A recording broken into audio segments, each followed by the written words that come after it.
எடுத்து வச்ச ஒரு தேங்காயையும் திருவியாச்சுமா. அந்த கொட்டாங்குச்சி வரைக்கும் போகாமல் கொஞ்சம் கருப்பு இல்லாமல் திருவிக்கங்க. ஒரு தேங்காயும் திருவிட்டேன். இதை வந்து மிக்ஸி ஜாரில் போட்டு லேசாக அரைச்சிக்கலாம்.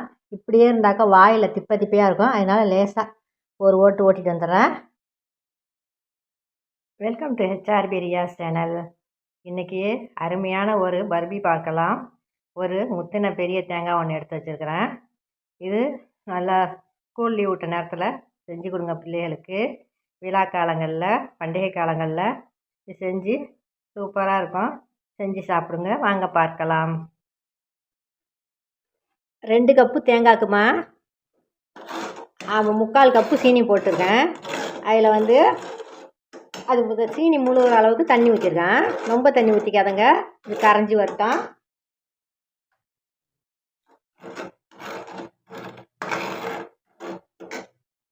இதில் ஒரே ஒரு பிஞ்சு உப்பு சேர்த்துக்கலாம். உப்பில்லா பண்டம் குப்பையிலங்கிற மாதிரி உப்பு போட்டால் ஸ்வீட்டு நல்லாயிருக்கும். சும்மா ஒரு பிஞ்சு போட்டுக்கோங்க. இது நல்லா கரைஞ்சி வரட்டும், நல்லா மெல்ட்டாகி வரட்டும். ஒரு டீஸ்பூன் இதுலேயே ஏலக்காய் பவுட்ரு போட்டுக்கலாம். ஏலக்காயும் சீனியும் போட்டு அரைச்சி வச்சுருக்கேன்.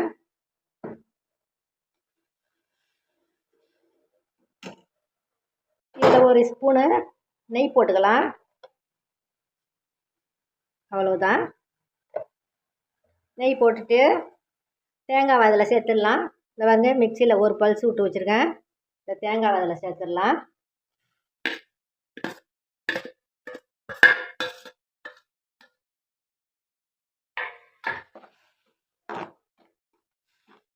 இது நல்லா கிளறி விட்டுக்கிட்டே இருக்கலாம். எப்படியும் ஒரு 15 நிமிஷம் 20 நிமிஷம் ஆகுமா இது ரெடி ஆகிறதுக்கு. அப்போ தான் ஒரு 15 நாளைக்கு கூட வச்சுருக்கலாம். நல்லா மெல்ட் ஆகி நல்லா கரைஞ்சி வேகிறதுக்கு 15 நிமிஷத்துலேருந்து 20 நிமிஷம் ஆகும். இப்போ இது 5 நிமிஷம் ஆகிருக்குமா. அப்படியே கொதித்து நல்லா பாகோட பாகா வந்து செட் ஆகிடும். இன்னொரு 10 நிமிஷம் அப்படியே இருக்கட்டும். சூப்பராக ரெடி ஆகிடுச்சுமா. இந்த பாருங்கள், எல்லா சீனி பாகையும் உறிஞ்சிட்டு இந்த பாருங்கள் தேங்காயில் உள்ள எண்ணெய் வெளியே வருது பாருங்கள். இதான் பதம். இதை எடுத்து ஒரு தட்டில் மாற்றிடலாம்.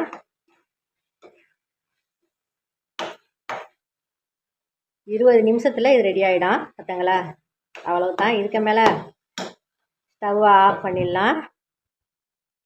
இப்போது ஒரு நெய் தடவுனா பிளேட்டில் இதை மாற்றிடலாம். பாருங்கள் என்ன சூப்பராக இருக்குன்னு பாருங்கள்.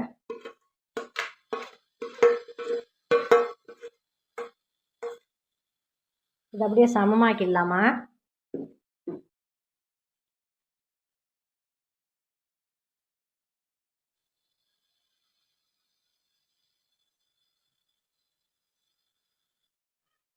இது அப்படியே 2 மணி நேரம் ஆறட்டுமா, அப்புறமா பார்க்கலாம்.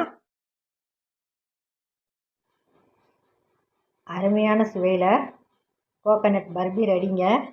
இந்த பாருங்கள், நல்லா 2-2.5 மணி நேரத்தில் நல்லா இருவிடுச்சுமா. இதை எடுத்துடலாம்.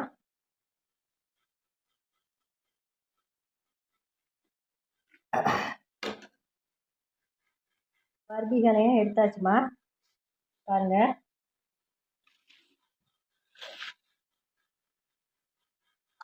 பாருங்கம்மா. எனக்கு ஒரு தேங்காய்க்கு ஒரு 12 துண்டு கிடச்சிருக்குமா. இந்த மாதிரி செஞ்சு நீங்களும் சாப்பிடுங்க. நான் 2 மணி நேரத்துலலாம் துண்டு போட்டதுனால இன்னும் கொஞ்சம் நேரம் இருந்தால் தேவையில்ல. ஓவர் நைட்டு அப்படியே விட்டுட்டாக்கா பொழுது விழிஞ்சு ரொம்ப நல்லாயிருக்கும். இப்போ வெட்டுற அளவுக்கு திட்டமாக வந்துடுச்சு. இந்த வீடியோ பிடிச்சிருந்தா லைக் பண்ணுங்கள், ஷேர் பண்ணுங்கள், சப்ஸ்கிரைப் பண்ணுங்கள். இன்னொரு வீடியோவில் சந்திக்கிறேம்மா. நன்றி, வணக்கம்.